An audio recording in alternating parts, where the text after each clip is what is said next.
Ça s'est dit dans tous les sens. Depuis la présentation d'un comité provisoire du Conseil urbain de la jeunesse au maire de la ville, toute l'actualité tourne autour de ces sujets. Un comité applaudi par les uns, tandis que les autres parlent d'un groupe d'individus qui veut prendre en otage la jeunesse de Kasumbalesa. Tout paraît très flou autour de cette histoire qui dit la vérité, qui raconte les mensonges et qui respecte les textes légaux. La question reste posée. Pour la mairie, ce comité a été composé par la société civile ainsi que par l'interface. Mais le coordonnateur du cadre de concertation dit que la société civile n'a joué aucun rôle dans la formation de cette équipe, si ce n'est que la désignation de l'interface. La responsable du service de la jeunesse dit qu'elle n'était pas informée de la situation. Elle était surprise lors de la présentation de ce comité à l'autorité urbaine. Dans une interview accordée à la presse, Patricia Mulunda affirme qu'elle est élue pour servir la jeunesse de Kasumbalesa au moment où il n'y a jamais eu élection. Je ne suis pas élue pour un moment bien précis, mais il a dit que je suis élue pour travailler ensemble avec les jeunes.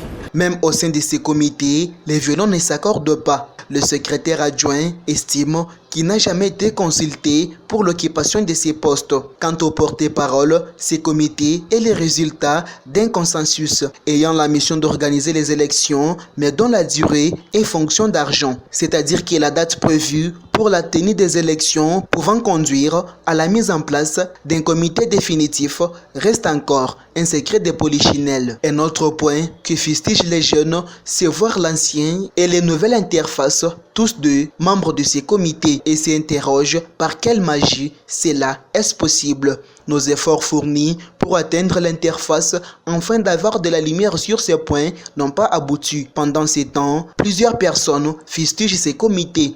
Les cas de Chadra Kachinde, membre au cadre de concertation de la société civile, qui les qualifie d'un comité de notables et non pas des jeunes. On réorganise les choses afin qu'il n'y ait pas de notables comme nous voyons là-bas. La plupart des gens qui sont figurés dans les comités sont des notables, ce n'est pas pour rien. Nous autres, comme nous allons déjà dans les 50 ans, nous sommes retirés, nous avons donné cette chance à la jeunesse. Pour les autres, il s'agit d'un comité de médiocres. John Kevara. Une médiocrité qu'on veut installer à la tête du Conseil urbain de la jeunesse, c'est une histoire qui ne tiendra pas debout, une histoire composée d'une manière cavalière, également despotique.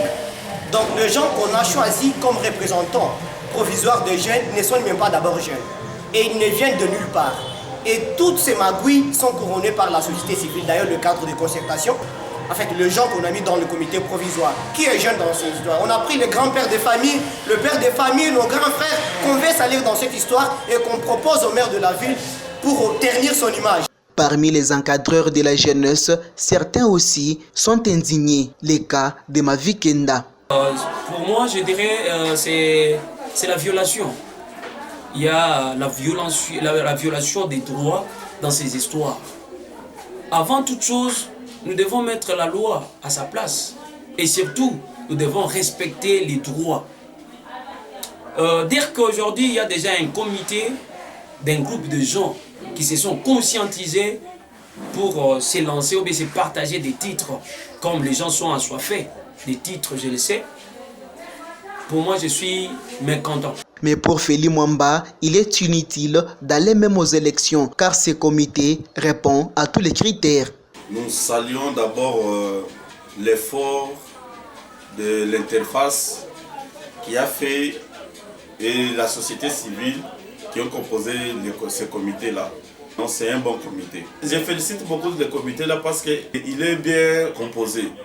Parce que vous verrez que non, il y a tous les représentants des structures qui sont enregistrées au ministère de la Jeunesse. Parce que le comité-là est provisoire. Alors que d'après l'arrêté ministériel portant organisation de la jeunesse en RDC, il n'est prévu nulle part la mise en place d'un comité provisoire. Maître Jean Bouilly. Premièrement, je tiens à souligner que c'est un comité de fait, c'est-à-dire un groupe de gens qui s'est réuni, n'est-ce pas, pour faire les propositions, voir l'autorité en place. Ce n'est pas reconnu par la loi. Organisation et fonctionnement du Conseil national de la jeunesse en RDC. ni disposition. Vous allez parcourir cet arrêté dit à la fin, vous n'allez pas trouver qu'il y a un comité provisoire qui est envisagé. La loi dit que les membres du comité doivent provenir des élections.